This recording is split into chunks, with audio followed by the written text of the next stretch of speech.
থেকে ভিডিওটা মনোযোগ সহকারে দেখবেন, আশা করি ভালো লাগবে। এই নীলমণিটা আমি নিতে পারি বুড়িমা?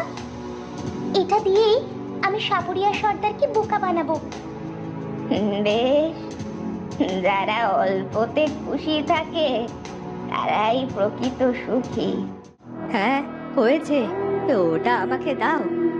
বৃদ্ধ তখন সেটা ছিনিয়ে নেওয়ার চেষ্টা করলো। নানা সাপুরিয়া সর্দার, একদম চালাকি না। বারবার চালাকি করে তো জিতে যাওয়া যাবে না। কে চাও তুমি? আমার এই বিশেষ নাগমণিটি চাই। টমি, তুমি আমাকে অনেক সাহায্য করেছো।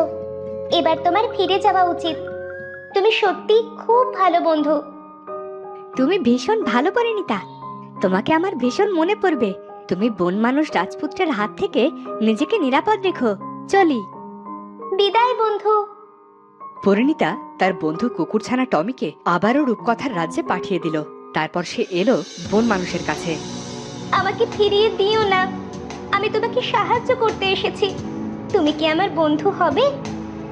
বন মানুষ অনেক রেগে গেল। সে পরিণীতাকে হাতে তুলে নিয়ে একটা গাছের কোঠরে লুকিয়ে রাখলো। আর ঠিক তখনই কিছু মৌমাছি বন মানুষকে আক্রমণ করলো। মৌমাছির কামড়ে বন মানুষ অজ্ঞান হয়ে গেল। মৌরানী, তুমি তোমার সৈন্যদের নিয়ে ফিরে যাও।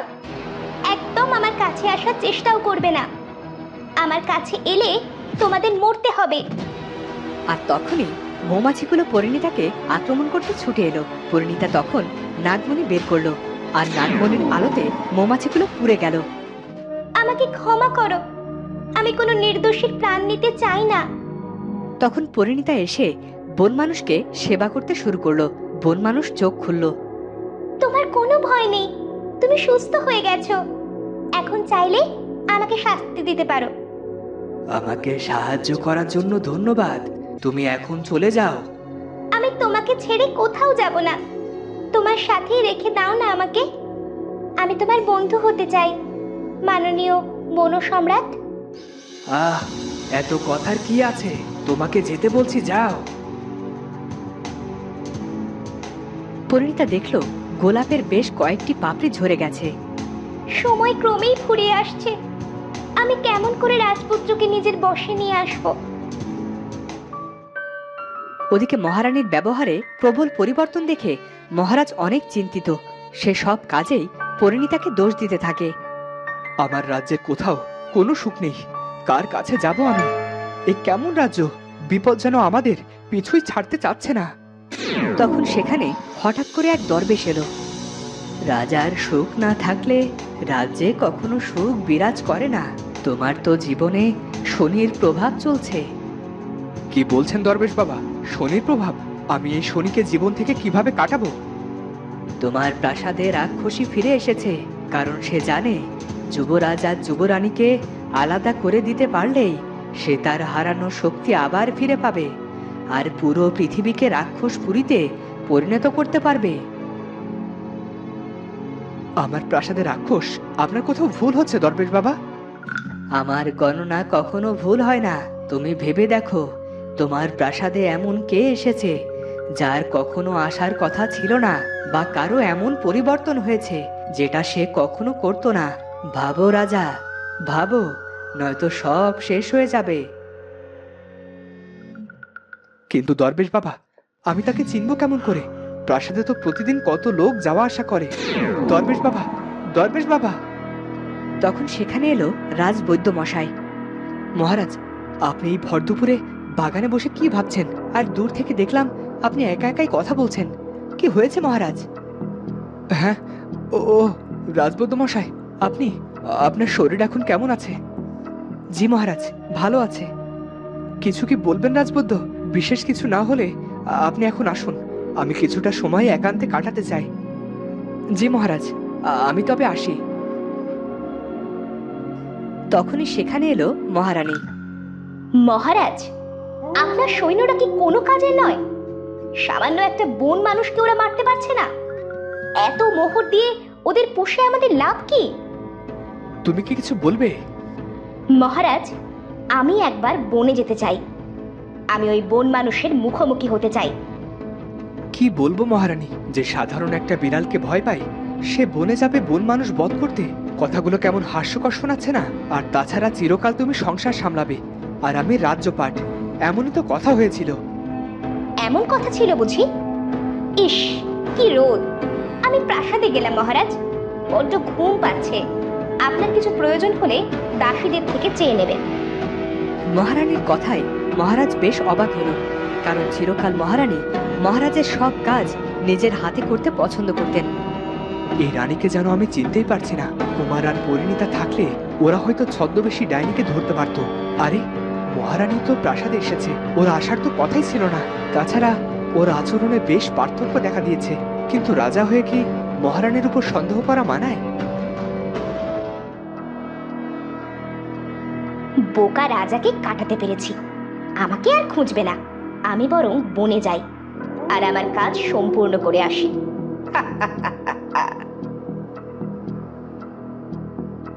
ওদিকে পরিণীতার বড্ড মন খারাপ। সে কিছুতেই বন মানুষের সাথে ভাব করতে পারছিল না। ওদিকে নাগরানীর বেঁধে দেওয়ার সময় ফুরিয়ে যাচ্ছে। আমি কেন পৌঁছতে পারছি না বন মানুষের কাছে? সে কেন আমাকে এড়িয়ে যাচ্ছে? আমার কি কোনো ভুল হচ্ছে? কি করব আমি জানি না। রাজবাড়ির এখন সবাই কেমন আছে? পরিণীতা, তুমি এসেছো পরিরানী? আমি এখন কি করব কিছুই বুঝতে পারছি না। ওদিকে রাজপুত্রের প্রাণ সংশয়, ওদিকে প্রাসাদ তো অরক্ষিত। কি হবে এবার?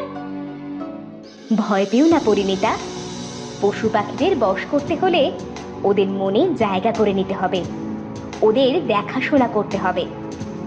আমি তো বন মানুষকে মৌমাছির হাত থেকে বাঁচিয়েছি, তবুও সে আমাকে ফেলে পালিয়ে গেল।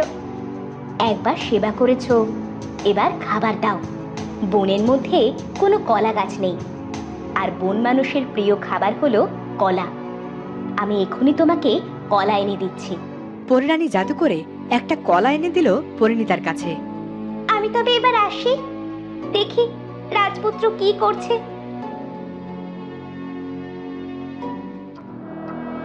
ওদিকে মহারানী বনে এসে বন মানুষের সাথে লড়াই করতে শুরু করলো।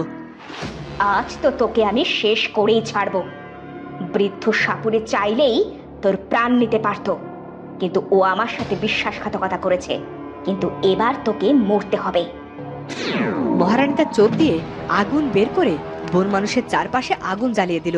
আগুন দেখে বন মানুষ বড্ড ভয় পেয়ে গেল, আর সে চিৎকার করতে শুরু করলো। আহ আহ আহ! যতই চিৎকার করো না কেন, কোনো লাভ হবে না। এবার তোমাকে মরতে হবে। কেউ আসবে না তোমাকে এতটুকু সাহায্য করতে। সব কিছু কেবলই আমার হবে।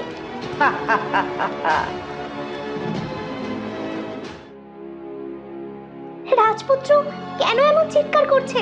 কোনো বিপদ হলো না তো? দ্রুত যেতে হবে, কিন্তু শব্দ কোন দিক থেকে আসছে ঠিক বুঝতে পারছি না তো। অনেক খুঁজে পরিণীতা বন মানুষ রূপী রাজপুত্রকে খুঁজে পেল। তার চারদিকে তখন ভয়ানক আগুন জ্বলছে। বন মানুষ বাঁচার চেষ্টা করছে, কিন্তু ভয়ে কোন দিকে যাবে সে বুঝতে পারছে না। ভয় পেও না, আমি এসে গেছি। তোমার কিচ্ছু হবে না। নাগমণি, তুমি এখনই এই আগুন নিভিয়ে দাও। হঠাৎ কোথা থেকে যেন এক ঝোড়ো হাওয়া শুরু হলো, আর সব আগুন নিভে গেল। তুমি কে? কেন বারবার আমার কাছে আসছো?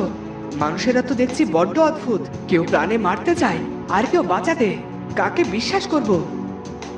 মানুষের চরিত্র লবণ আর চিনির মতো, দেখতে এক হলেও স্বাদের কত পার্থক্য।